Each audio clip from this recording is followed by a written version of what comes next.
Alright, I gotta talk about this because this film is wild. So last week, I finally got around to seeing Brandon Cronenberg's latest film, Infinity Pool, starring Mia Goth and Alexander Skarsgård. Going into this movie, I knew very little other than it starred Mia Goth, which, after I saw Pearl last year and absolutely adored that film, I was completely on board with anything Mia Goth. So when I saw that she was in this new sci-fi psychological horror movie, I was instantly on board. That being said, I was not ready for what I saw. Now, I don't want to spoil too much of this because I do think it's worth experiencing, especially if you see the full uncut version like I did, which, a little tangent, when I was searching for the uncut version on Blu-ray, it wasn't available in the US, so I paid extra to import it from Canada, which means I can't redeem the digital code for the movie, even though I paid for it because it's restricted to Canada. Just for the uncut 4K Steelbook version that comes with bonus features and all to be announced for the US while it's being shipped to me. Just my luck.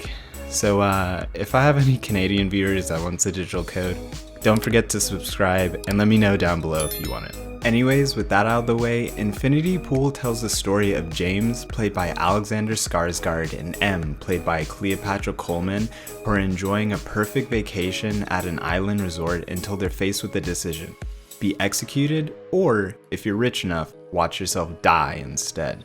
Now, that's already an intriguing enough pitch for me, but this film is also full of debauchery, hedonism, violence, drugs, and all the other cool stuff your parents told you not to do growing up. But I think what really sells it for me is while yes, it does get lost in its own sauce at times, it's got a lot to say about ego, classism, and radicalization. But I'll talk about that in a second. First, I gotta talk about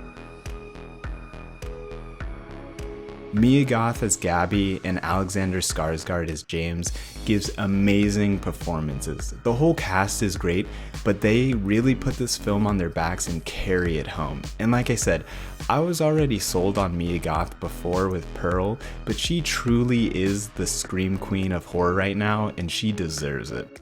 I think it just goes to show that my love for toxic women knows absolutely no bounds. At least I know I'm not the only one, because this Letterboxd review completely gets me. Which brings me to... it's trippy, visceral, intense, and even intimate in a mind-bending way, which is simultaneously one of the film's biggest accomplishments while also being one of its major downfalls. The drug scenes are rightfully trippy, the violence is rightfully visceral and intense, and there's many scenes where Gabby is seducing James and there's close-ups of the two. Sometimes extreme close-ups focusing on just the eyes or lips, which gives it a very distinctly human feeling because that's all a part of seduction. The details, the way someone looks into your eyes, at your lips, the way they move around you, and they capture that feeling so well. It's got this grainy, filmic look to it which really adds to the intimacy as nothing looks too polished, almost like a faded memory. And that's all great, but where I think it falters is sometimes it feels a bit gratuitous. Oftentimes the indulgence of showing all that insanity gets in the way of any real substance, making this pool feel an inch deep but a mile wide. Like there's scenes where after watching, I was thinking more about what I just saw rather than what it was actually trying to say. Don't get me wrong, plot-wise it all fits, but upon first viewing, it just makes you question if it's completely necessary to show all of it. But despite that, there is substance in the writing, which brings me to... So up until now, I really haven't gone into much detail of the story of this film, and if you want to keep it that way, skip to the timestamp on screen. So the story follows main character James, who's a failed author, taking a vacation at a resort in a kind of nowhere that could be anywhere third world country with his wife M. Due to his book failing and the fact that he married rich, which allows him to go on vacations like this in the first place, leaves James with a bit more than a bruised ego. But when Gabby recognizes James telling him she loves his book, he instantly becomes her pawn. Gabby becomes a seductress that continues to push James further and further, first leaving the resort where she gives James a reach around handy, which, by the way, is definitely assault, but I haven't heard anyone mention that part. But anyways, as James is driving back, he hits a man, killing him instantly. This eventually leads to the police taking him into custody, and he's given a choice: execution, or for a hefty price, clone himself and watch his clone's execution. He of course chooses the latter, and thus we get a story about how the wealthy exploit the lower classes to fulfill their own selfish, destructive desires. It's like if 2019's Parasite and Black Mirror had a baby. And that's why I think I'm drawn to this movie so much. It gives a critique on humanity, which isn't anything new, mind you, but I think it's more than just the eat the rich narrative we see all over the internet. A system that allows rich foreigners to use their country as an adult playground for profit is just as morally corrupt as the rich that partakes in it in the first place.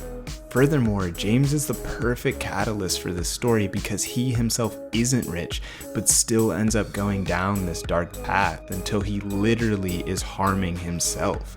James is both portrayed as a victim and villain because when he finally realizes what he's done and he wants out, he's too far in.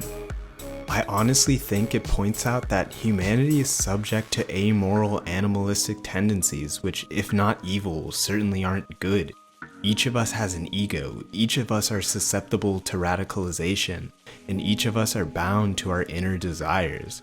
There's so much to this, I could probably go on for a while, but I'll leave it there.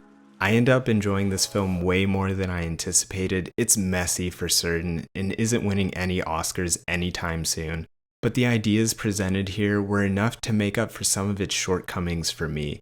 Even though I already paid for it once, I'm still contemplating buying it again to get the 4K Blu-ray version.